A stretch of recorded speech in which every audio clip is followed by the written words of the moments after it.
Sir आप मुझे कम विद्वान मन समझो सर। हाँ, अरे तभी तो मैं कह रहा हूँ। मैं तभी तो कह रहा हूँ सर। देखिए, आपने कही थी कि जब एटम युद्ध होगा तो गोबर के बंकर बना लो, मैंने समर्थन किया है। एटॉमिक एनर्जी के रेडिएशन से गाय का गोबर बचाता है। एटॉमिक अटैक से बचना है तो गाय का गोबर लीप तो ले। ये मुझे वैज्ञानिकों ने बताया कि हमने कहा हम कैसे बाहर हैं, उनका शरीर पर मल लीजिए गोबर आप। ये वैज्ञानिक सत्य है, ये नासा का रिसर्च है, मैं बता रहा हूँ, आप गूगल पे देख लीजिए। आपने कही कि गाय का गोबर कोहिनूर से महंगा होता है, मैंने समर्थन किया कि एक गाय का गोबर जो होता है वो कोहिनूर हीरे से भी ज्यादा महंगा होता है। आपने कही कि गाय के मूत्र में सोना होता है, मैंने समर्थन किया। आपने कहा कि नाली की गैस से चाय बनेगी, मैंने समर्थन किया। आपने कहा कि राष्ट्रीय पकौड़ा रोजगार है, मैंने समर्थन किया। आपने कहा 600 करोड़ लोगों ने आपको वोट दिया, मैंने समर्थन किया।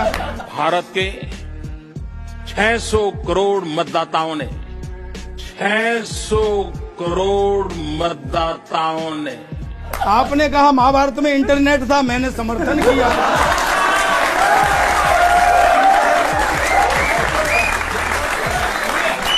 तो आप कम विद्वान मन समझो मुझे। मुझे छेड़ो मत सर। नहीं, मैं इस वक्त रेंज में हूँ। आपकी विद्वता को हम जो है सलाम कर रहे हैं। हाँ, मैं विद्वान आदमी हूँ सर। हाँ, बिल्कुल है। नहीं, आप मान नहीं रहे हैं सर। नहीं मान रहे हैं एकदम। अरे व्यापारी सबसे ज्यादा खुश था कि भाजपा को वोट दे करके तो भाजपा सरकार आएगी तो व्यापार देश का बढ़ेगा। लेकिन हालात आज उल्टे ही हो गए।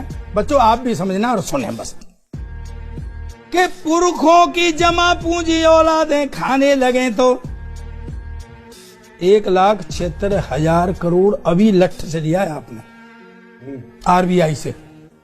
हालांकि हम जानते हैं कि पैसा कैसे लिया जाता है, कैसे इकट्ठा होता है। 3 गवर्नर भगाने पड़े तब जाके मिला है। आप जानते हैं कि रिजर्व बैंक को इस नतीजे पर पहुंचने से पहले इसके विरोध के कई दौर से गुजरना पड़ा। गवर्नर उर्जित पटेल ने पैसा देने से मना कर दिया, समय से पहले पद छोड़कर चले गए। इस सोच का सबसे मुखर विरोध डिप्टी गवर्नर विरल आचार्य ने किया। बाद में उन्होंने अपने पद से इस्तीफा दे दिया। अक्टूबर 2018 में विरल आचार्य ने कहा था कि अर्जेंटीना की सरकार भी रिजर्व बैंक के खजाने को हथियाना चाहती थी। वहां के गवर्नर ने विरोध में इस्तीफा दे दिया और तबाही आ गई। विरल आचार्य के बयान के बाद पूर्व गवर्नर रघुराम राजन ने सीएनबीसी चैनल की एंकर लता वेंकटेश से कहा था कि सरकार को रिजर्व बैंक पर हाथ डालने का प्रयास नहीं करना चाहिए, यह अर्थव्यवस्था के लिए अच्छा नहीं है। पुरखों की जमा पूंजी औलादें खाने लगे तो आ गई गरीबी, घर में खाली खजाना है। यह सिद्धांत है सर। पुरखों की कमाई, पुरखों की जमा पूंजी औलादें खाने लगे तो आ गई गरीबी, घर में खाली खजाना है। और देखते थे जो शब्द बाग सूख कर ठूंठ हुए, देखे थे जो सब्ज बाग आपने खूब दिखाए थे, सूख कर ठूंठ हुए। घी तो मिला नहीं है, कुप्पा ही बजाना है।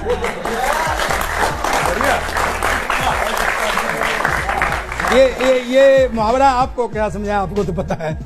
काम धंधे धीरे धीरे बंद होते जा रहे हैं सर। काम धंधे धीरे धीरे बंद होते जा रहे हैं। फैक्ट्री भी बंद है और बंद कारखाना है। फैक्ट्री भी बंद है और बंद कारखाना है। और व्यापारी पेंडुलम के जैसे झूलने लगा है। व्यापारी, अब ताली बजाना बच्चों, व्यापारी पेंडुलम के जैसे झूलने लगा है। मोदी भक्ति करनी है और व्यापार भी चलाना है।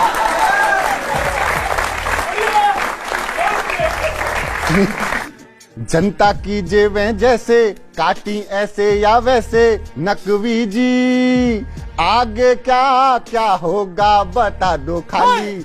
आगे क्या क्या होगा बता दो खाली। इसलिए हर खबर पे नजर रखिए। Punjab and Maharashtra cooperative bank की चर्चा गायब हो गई। सोचिए कि आपका पैसा ऐसे डूब जाता। डूबना ही है तो आखिर आप एक सीमा से ज्यादा अपना पैसा नहीं निकाल सकते। अगर डूब गया तो आप क्या